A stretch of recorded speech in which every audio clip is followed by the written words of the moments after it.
پاکستان کی تاریخ میں 3 تاریخیں بڑی اہمیت رکھتی ہیں: 23 مارچ 1940، 14 اگست 1947 اور 6 ستمبر 1965۔ 23 مارچ اور 14 اگست ان کو تو اہمیت دی گئی اور قوم کو بھی یاد ہے، لیکن 6 ستمبر کو جو اہمیت دی جانی چاہیے تھی وہ بالعموم نہیں دی گئی۔ سرکاری سطح پہ قدر اہمیت دی گئی ہے، لیکن عوامی سطح پہ وہ اہمیت نہیں ہے۔ 23 مارچ کو لاہور میں مسلمان اکٹھے ہوئے اور قائد اعظم نے قرارداد پیش کی کہ ہم نے ایک الگ ملک حاصل کرنا ہے، ارادہ کیا۔ 7 سال کی محنت کے بعد پھر 1947 14 اگست وہ ارادہ تکمیل کو پہنچا، پاکستان بن گیا۔ اگرچہ محنت تو پچھلے 90 سالوں سے ہو رہی تھی، 1857 سے تحریک آزادی شروع تھی۔ 57 سے ہی یہ تحریک آزادی شروع تھی اور کیفیت بدلتی رہی، پچھلے 90 سالوں سے محنت ہو رہی تھی۔ 14 اگست 1947 کو ملک بن گیا۔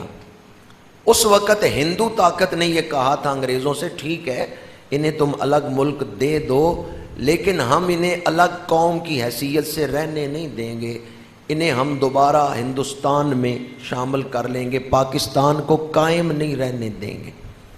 اور 17 سالوں کے بعد ہی 6 ستمبر 1965 رات کے اندھیرے میں اچانک ہندوستان نے پاکستان پہ حملہ کر دیا، اور 3 مختلف محاذوں پہ، قصور، لاہور، سیالکوٹ، چونڈا میں بیک وقت 3 محاذ کھول کے اس نے حملہ کیا کہ پاکستانی فوج جو ہے اسے سمجھ ہی نہ آئے کہ کس محاذ پہ جواب دینا ہے، وہ وہاں اپنے فوجیوں کو پہنچا ہی نہ سکیں۔ لاہور کا بارڈر تو خالی تھا اس وقت۔ اگر دشمن کامیاب ہو جاتا تو ہمارے اسلاف کی پچھلی ساری محنت ضائع ہو جاتی۔ دولت کمانا ہی ضروری نہیں، چوروں سے بچانا بھی ضروری ہے۔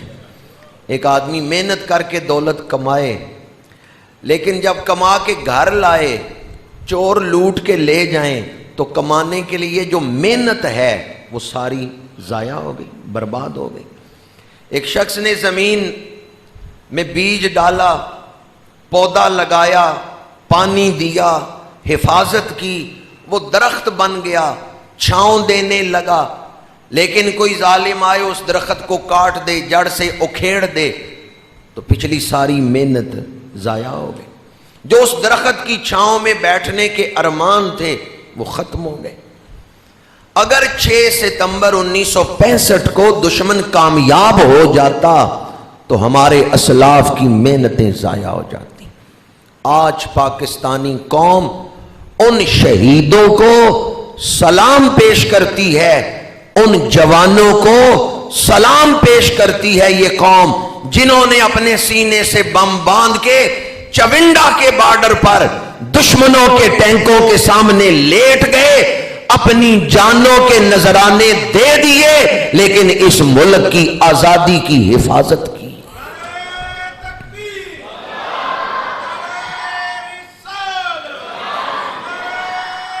اگر 6 ستمبر کو پاکستانی قوم کے جوان قربانیاں نہ دیتے تو 23 مارچ 14 اگست بھول چکے ہوتے۔ 23 مارچ اور 14 اگست کو آج ہم نہ منا رہے ہوتے۔ 23 مارچ اور 14 اگست کی اہمیت یہ 6 ستمبر کی وجہ سے قائم ہے، اور 6 ستمبر دفاع کی یاد دلاتا ہے۔ جہاں قوم بننے کے لیے، جہاں ملک بنانے کے لیے محنت کی ضرورت ہے اور قربانیوں کی ضرورت ہے، وہی ملک بچانے کے لیے بھی قربانیوں کی ضرورت ہے۔ تحریک پاکستان کے دور میں نعرہ تھا کہ پاکستان کا مطلب کیا؟ لا الہ الا اللہ، اور جب دشمن نے حملہ کیا تو اس وقت یہ نعرہ تھا، اے مرد مسلمان جاگ ذرا، اب وقت شہادت ہے آیا. اے مرد مجاہد جاگ ذرا، اب وقت شہادت ہے آیا. پاکستان بنایا تھا، پاکستان بچائیں گے. یہ 6 ستمبر والے نعرہ لگاتے رہے، یا ہمیں بھی لگانا چاہیے؟